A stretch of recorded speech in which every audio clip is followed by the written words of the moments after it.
ახლა კი კულტურის სიახლეები. ყვარელში დიდი ღონისძიება მოეწყო. დიდი. გაიხსნა ირაკლი მათიკაშვილის ვარსკვლავი. ირაკლი მათიკაშვილი მუნიციპალიტეტის აიპის ხელმძღვანელია, სიმღერის ანსამბლის. ღონისძიებას დაესწრნენ ანსამბლ რუსთავის ხელმძღვანელი, საქართველოს ქორეოგრაფთა კავშირის ხელმძღვანელი, თავმჯდომარე და ბევრი სხვა.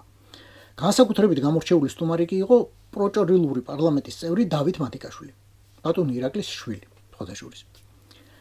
კაცი, რომელსაც სიმართლისთვის ბრძოლითა და ქართველების გაბიდებისგან გადარჩენის დიდი ღვაწლით იცნობთ. აი, ის მათიკაშვილი პარლამენტის ტენდერებს რომ იღებს სამრეცხაო მომსახურებაზე, მერე რომ მრეცხა ვარდოს ეძახის ყველა. ოღონდ არც ირაკლი მათიკაშვილია შემთხვევითი კაცი.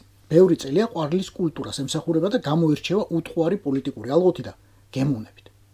მეგობრებო, ალბათ სიზმარში ჩვენ რა ვნახავდით, ჩვენ ვერასოდეს რომ ლამეანებში, ეგრეთ წოდებული ლამეანებში ოდესმე ჩვენი ქვეყნის პრეზიდენტი, ჩვენი მეზობელი გახდებოდა. ეს ალბათ ღვთისნებაა, მერთისნებაა. მერთი არის ყველაფრის შემოქმედი და მერთი აკეთებს ყველაფერს და მოდით ფეხს და ღმერთს გაუმარჯოს. გაუმარჯოს, ჩვენი პრეზიდენტი დაგვიმეგობრა და მოიყონა ჩვენთან და თუ მომცემთ უმრობას ცოტა ხანში კახელი უნდა გახდეს. აუცილებლად. კახელი გახდეს. პრეზიდენტ გაუმარ!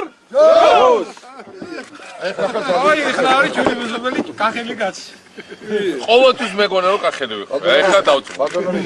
როცა კაიროში წამდამდები და სიტყვით გამოხარ, არ მოიცილოთ და ჩვენ ძალიან გახარებოდა. აი, მაგას ყვიდებით დავწვი. და ნაცებო, აწი როცა ვიღაცას კითხავთ, რამ გაგაკოცათ, რა დაგაკელითო, აი ეგ იქნება პასუხი. რა დამაკელით და ვარსკვლავიო. თქვენ რომ გაგეხსნათ იქნება და თუმცა ახლა რა დროს ეგაა.